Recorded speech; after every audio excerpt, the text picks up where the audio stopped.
ابو عبیدہ اور اس کے ساتھ کے تمام سالار تمہارے ماتحت ہوں گے۔ ابو سلیمان، خالد رضی اللہ عنہ کا دوسرا نام ابو سلیمان بھی تھا۔ پختہ عزم لے کر پیش قدمی کرو، اللہ کی حمایت اور مدد سے اس مہم کو پورا کرو۔ اپنے لشکر کو جو اس وقت تمہارے پاس ہے 2 حصوں میں کر دو۔ ایک حصہ مثنہ بن حارثہ کے سپرد کر جاؤ۔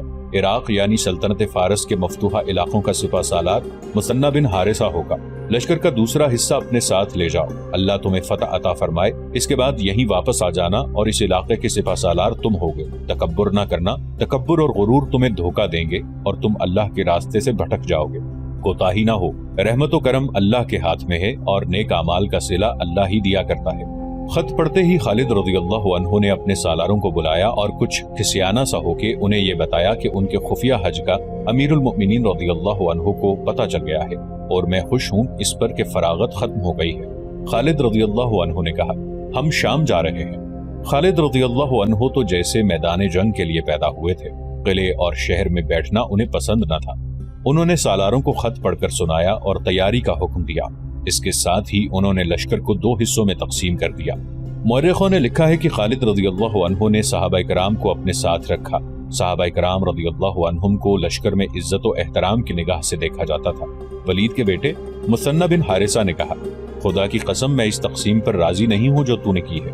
تو رسول اللہ صلی اللہ علیہ وآلہ وسلم کے تمام ساتھیوں کو اپنے ساتھ لے جا رہا ہے۔ صحابہ کرام کو بھی صحیح تقسیم کر، آدھے صحابہ تیرے ساتھ جائیں گے، آدھے میرے ساتھ رہیں گے۔ کیا تو نہیں جانتا کہ انہی کی بدولت اللہ ہمیں فتح عطا کرتا ہے؟ خالد رضی اللہ عنہ نے مسکرا کر صحابہ کرام رضی اللہ عنہم کی تقسیم مثنہ بن حارثہ کی خواہش کے مطابق کر دی اور اپنے لشکر کے سالاروں کو حکم دیا کہ جتنی جلدی ممکن ہو تیاری مکمل کریں، اور یہ نہ بھولنا کہ ہم اپنے ان بھائیوں کی مدد کو جا رہے ہیں جو وہاں مشکل میں پھنسے ہوئے ہیں۔ خالد رضی اللہ عنہ نے کہا، ضائع کرنے کے لیے ہمارے پاس ایک سانس جتنا وقت بھی نہیں۔ مسلمانوں کا وہ لشکر جو شام میں جا کر مشکل میں پھنس گیا تھا، وہ ایک سالار کی جلد بازی کا اور حالات کو قبل از وقت نہ سمجھ سکنے کا نتیجہ تھا۔ اس نے شام کے اندر جا کر رومیوں پر حملہ کرنے کی اجازت امیر المؤمنین رضی اللہ عنہ سے اس طرح مانگی کہ جس طرح وہ خود آگے کے احوال و قوائف کو نہیں سمجھ سکا تھا، اسی طرح اس نے امیر المؤمنین کو بھی گمراہ کیا۔ امیر المؤمنین ابو بکر صدیق رضی اللہ عنہ دانشمند انسان تھے۔ انہوں نے اس سالار کو حملہ کرنے کی کھلی چھٹی نہ دی، بلکہ یہ لکھا، رومیوں سے ٹکر لینے کی خواہش میرے دل میں بھی ہے اور یہ ہماری دفاعی ضرورت بھی ہے۔ رومیوں کی جنگی طاقت کو اتنا کمزور کر دینا ضروری ہے کہ وہ سلطنت اسلامیہ کی طرف دیکھنے کی جرت نہ کر سکیں، لیکن ابھی ہم ان سے ٹکر نہیں لے سکتے۔ تم ان کے خلاف بڑے پیمانے کی جنگ نہ کرنا، محتاط ہو کر آگے بڑھنا تاکہ خطرہ زیادہ ہو تو پیچھے بھی ہٹ سکو۔ تم یہ جائزہ لینے کے لیے حملہ کرو کہ رومیوں کی فوج کس طرح لڑتی ہے اور اس کے سالار کیسے ہیں۔ امیر المؤمنین رضی اللہ عنہ نے صاف الفاظ میں لکھا کہ اپنے لشکر کو ایسی صورت میں نہ ڈال دینا کہ پسپائی اختیار کرو اور تمہیں اپنے علاقے میں آ کر بھی پناہ نہ ملے۔ اس سالار کا نام بھی خالد تھا، خالد بن سعید، لیکن میدان جنگ میں وہ خالد رضی اللہ عنہ بن ولید کی گرد پا کو بھی نہیں پہنچ سکتا تھا۔ اسے جن دستوں کا سالار بنایا گیا تھا وہ سرحدی فرائض انجام دینے والے دستے تھے۔ ان میں لڑنے کی اہلیت تھی اور ان میں لڑنے کا جذبہ بھی تھا، لیکن انہیں جنگ کا ویسا تجربہ نہ تھا جیسا خالد رضی اللہ عنہ بن ولید کے دستوں نے حاصل کر لیا تھا۔ امیر المؤمنین رضی اللہ عنہ نے خالد بن سعید کو اپنی سرحدوں پر پہرا دینے کے لیے بھیجا تھا۔ ان دستوں کا ہیڈ کوارٹر تیما کے مقام پر بنایا گیا تھا۔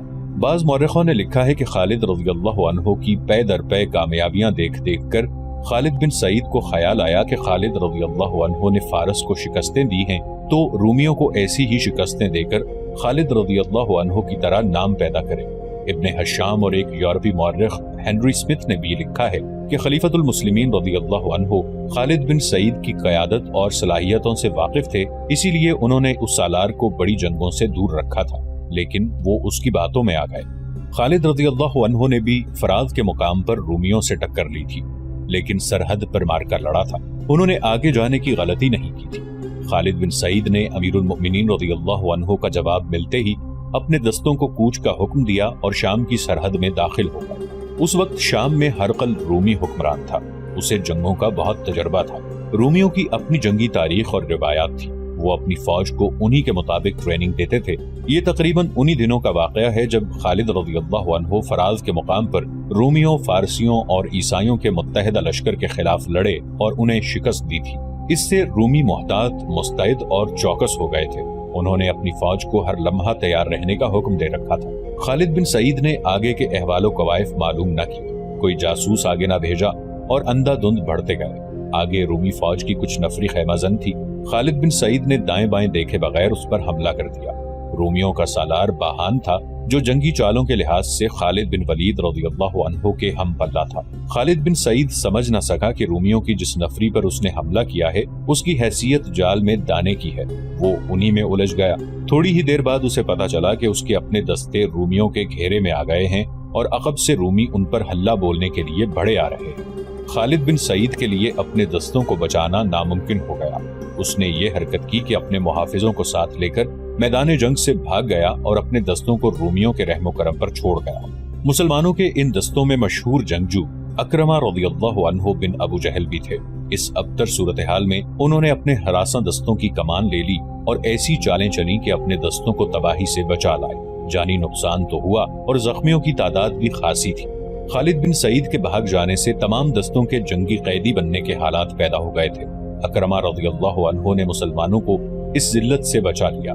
مدینہ اطلاع پہنچی تو خلیفۃ المسلمین رضی اللہ عنہ نے خالد بن سعید کو معزول کر کے مدینہ بلا لیا۔ خلیفۃ المسلمین رضی اللہ عنہ کے غصے کا یہ عالم تھا کہ انہوں نے خالد بن سعید کو بھری محفل میں بزدل اور نالائق کہا۔ خالد بن سعید خاموشی کی زندگی گزارنے لگا۔ اس سے زیادہ اور افسردہ آدمی اور کون ہو سکتا تھا؟ آخر خدا نے اس کی سن لی۔ بہت عرصے بعد جب مسلمانوں نے شام کو میدان جنگ بنا لیا تھا، خالد بن سعید کو وہاں ایک دستے کے ساتھ جانے کی اجازت مل گئی۔ اس نے اپنے نام سے شکست کا داغ یوں دھویا کہ بے جگری سے لڑتا ہوا شہید ہو گیا۔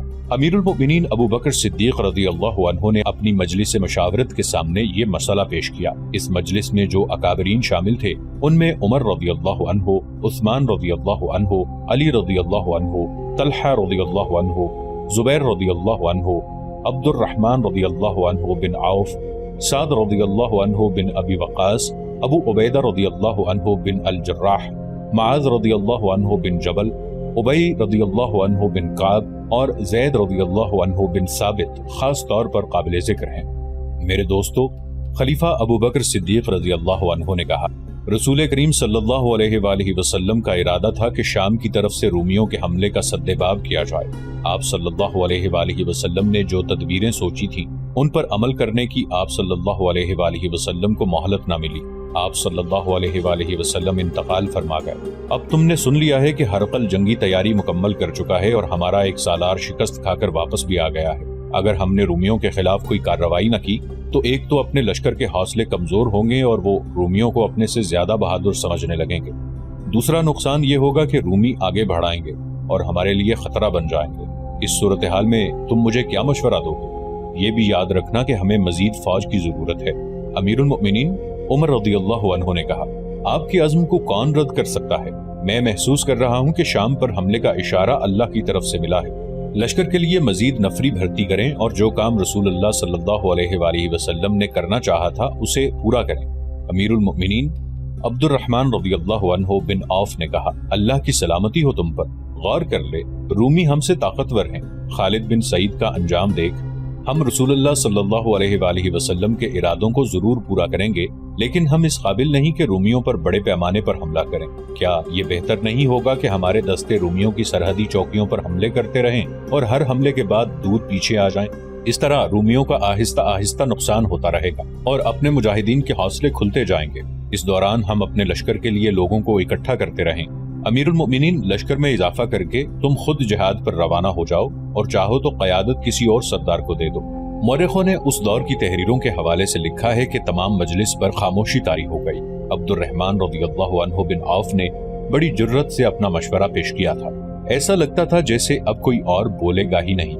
خاموش کیوں ہو گئے ہو تم؟ امیر المؤمنین رضی اللہ عنہ نے کہا، اپنے مشورے دو، کون شک کر سکتا ہے تمہاری دیانتداری پر؟ عثمان رضی اللہ عنہ بن عفان نے کہا، بے شک تم مسلمانوں کی اور دین کی بھلائی چاہتے ہو، پھر کیوں تم حکم نہیں دیتے کہ شام پر حملہ کرو؟ نتیجہ جو بھی ہوگا ہم سب بھگت لیں گے۔ مجلس کے دوسرے شرکاء نے عثمان رضی اللہ عنہ بن عفان کی تائید کی اور متفقہ طور پر کہا کہ دین اور رسول اللہ صلی اللہ علیہ وآلہ وسلم کی امت کے وقار کے لیے مسند خلافت سے جو حکم ملے گا سب قبول کریں گے۔ تم سب پر اللہ کی رحمت ہو۔ خلیفۃ المسلمین رضی اللہ عنہ نے آخر میں کہا، میں کچھ امیر مقرر کرتا ہوں، اللہ کی اور اس کے رسول صلی اللہ علیہ وآلہ وسلم کے بعد اپنے امیروں کی اطاعت کرو، اپنی نیتوں اور ارادوں کو صاف رکھو، بے شک اللہ انہی لوگوں کے ساتھ ہوتا ہے۔ امیر المؤمنین ابو بکر رضی اللہ عنہ کا مطلب یہ تھا کہ شام پر حملہ ہوگا اور رومیوں کے ساتھ جنگ لڑی جائے گی۔ مجلس پر پھر خاموشی طاری ہو گئی۔ محمد حسین ہیکل لکھتے ہیں کہ ایسی خاموشی تھی کہ جیسے وہ رومیوں سے ڈر گئے ہوں یا انہیں امیر المؤمنین رضی اللہ عنہ کا یہ فیصلہ پسند نہ آیا ہو۔ عمر رضی اللہ عنہ نے سب کی طرف دیکھا اور ان کی آنکھیں جذبات کی شدت سے سرخ ہو گئی۔ اے مؤمنین، عمر رضی اللہ عنہ نے گرج کر کہا، کیا ہو گیا ہے تمہیں؟ خلیفہ کی آواز پر لبیک کیوں نہیں کہتے؟ کیا خلیفہ نے اپنی بھلائی کے لیے کوئی حکم دیا ہے؟ کیا خلیفہ کے حکم میں تمہاری بھلائی شامل نہیں، امت رسول کی بھلائی نہیں؟ بولو، لبیک کہو اور آواز اپنے دلوں سے نکالو۔ مجلس کا سکوت ٹوٹ گیا۔ لبیک لبیک کی آوازیں اٹھیں اور سب نے متفقہ طور پر کہا کہ وہ رومیوں سے ٹکر لیں گے۔ حج سے واپس آ کر خلیفۃ المسلمین ابو بکر رضی اللہ عنہ نے مدینہ میں گھڑ دوڑ، نیزہ بازی، تیغ زنی، تیر اندازی اور کشتیوں کا مقابلہ منعقد کرایا۔ ارد گرد کے قبیلوں کو بھی اس مقابلے میں شرکت کی دعوت دی گئی تھی۔ 3 دن مدینہ میں انسانوں کے ہجوم کا یہ عالم رہا کہ گلیوں میں چلنے کو رستہ نہیں ملتا تھا، کوئی جگہ نہیں رہی تھی، جدھر نظر جاتی تھی گھوڑے اور اونٹ کھڑے نظر آتے تھے، دف اور نفیریاں بجتی ہی رہتی تھی۔ قبیلے اپنے شہسواروں اور پہلوانوں کو جلوسوں کی شکل میں لا رہے تھے۔ 3 دن ہر طرح کے مقابلے ہوتے رہے۔ جن قبیلوں کے آدمی جیت جاتے وہ قبیلے میدان میں آ کر ناچتے کودتے اور چلا چلا کر خوشی کا اظہار کرتے تھے۔ ان کی عورتیں اپنے جیتنے والے آدمیوں کی مدح میں گیت گاتی تھیں۔ مقابلے میں باہر کا کوئی گھڑ سوار، تیغزن یا کوئی شتر سوار زخمی ہو جاتا تھا تو مدینہ کا ہر باشندہ اسے اٹھا کر اپنے گھر لے جانے کی کوشش کرتا تھا۔ مدینہ والوں کی میزبانی نے قبیلوں کے دل موہ لیے۔ مقابلوں اور میلے کا یہ اہتمام خلیفۃ المسلمین ابو بکر رضی اللہ عنہ نے کیا تھا۔ مقابلے کے آخری روز مدینہ کا ایک آدمی گھوڑے پر سوار میدان میں آیا۔ میدان کے ارد گرد لوگوں، گھوڑوں اور اونٹوں کا ہجوم تھا۔ اے رسول اللہ صلی اللہ علیہ وآلہ وسلم کے امتیوں، میدان میں اترنے والے سوار نے بڑی بلند سی آواز میں کہا، خدا کی قسم، کوئی نہیں جو تمہیں نیچا دکھا سکے۔ تم نے اس میدان میں اپنی طاقت اور اپنے جوہر دیکھ لیے ہیں۔ کون سا دشمن ہے جو تمہارے سامنے اپنے پاؤں پر کھڑا رہ سکے گا؟ یہ طاقت جو تم نے ایک دوسرے پر آزمائی ہے، اب اسے دشمن پر آزمانے کا وقت آ گیا ہے جو تمہاری طرف بڑا آ رہا ہے۔ اے مومنین، اپنی زمین کو دیکھو، اپنے اموال کو دیکھو، اپنی عورتوں کو دیکھو جو تمہارے بچوں کو دودھ پلاتی ہیں، اپنی جوان اور کماری بیٹیوں کو دیکھو جو تمہارے دامادوں کے انتظار میں بیٹھی ہیں کہ حلال بچے پیدا کریں، اپنے دین کو دیکھو جو اللہ کا سچا دین ہے۔ خدا کی قسم تم غیرت والے ہو، عزت والے ہو، اللہ نے تمہیں برتری دی ہے۔ تم پسند نہیں کرو گے کہ کوئی دشمن اس وقت تم پر آ پڑے جب تم سوئے ہوئے ہوگے اور تمہارے گھوڑے اور تمہارے اونٹ بغیر زینوں کے بندھے ہوئے ہوں گے، اور تم نہیں بچا سکو گے اپنے اموال کو، اپنے بچوں کو، اپنی عورتوں کو اور اپنی کماری بیٹیوں کو، اور دشمن تمہیں مجبور کر دے گا کہ سچے دین کو چھوڑ کر دشمن کے دیوتاؤں کی پوجا کرو۔ بتا ہمیں وہ دشمن کون ہے؟ ایک شتر سوار نے چلا کر پوچھا، کون ہے جو ہماری غیرت کو للکار رہا ہے؟ رومی، گھڑ سوار نے اعلان کرنے کے لہجے میں کہا۔ وہ ملک شام پر قبضہ کیے بیٹھے ہیں، ان کی فوج ہم سے زیادہ ہے، بہت زیادہ ہے، ان کے ہتھیار ہم سے اچھے ہیں، لیکن وہ تمہارا وار نہیں سہ سکتے۔ تم نے اس میدان میں اپنی طاقت اور اپنی ہمت دیکھ لی ہے، اب اس میدان میں چلو جہاں تمہاری طاقت اور ہمت تمہارا دشمن دیکھے گا۔ ہمیں اس میدان میں کون لے جائے گا؟ ہجوم میں سے کسی نے پوچھا۔ مدینہ والے تمہیں اپنے ساتھ لے جائیں گے، مدینہ کے گھڑ سوار نے کہا۔ دیکھو انہیں جو برسوں سے محاذ پر لڑ رہے ہیں، کٹ رہے ہیں اور وہیں دفن ہو رہے ہیں، انہیں اپنے بچوں کی یاد نہیں رہی، انہیں اپنے گھر یاد نہیں رہے۔ وہ بڑی تھوڑی تعداد میں ہیں اور اس دشمن کو شکست پہ شکست دے رہے ہیں جو تعداد میں ان سے بہت زیادہ ہے۔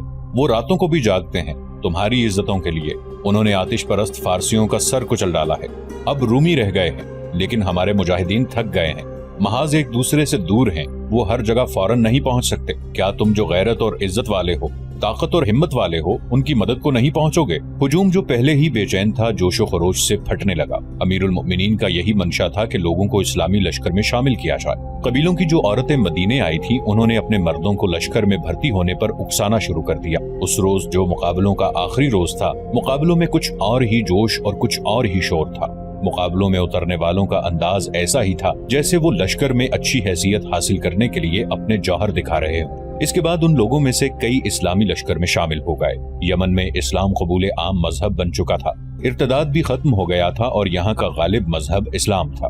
خلیفۃ المسلمین رضی اللہ عنہ نے اہل یمن کے نام ایک خط لکھا جو ایک قاصد لے کر گیا۔ خط میں لکھا تھا، اہل یمن، تم پر اللہ کی رحمتیں برسیں، تم مومنین ہو اور مومنین پر اس وقت جہاد فرض ہو جاتا ہے جب ایک طاقتور دشمن کا خطرہ موجود ہو۔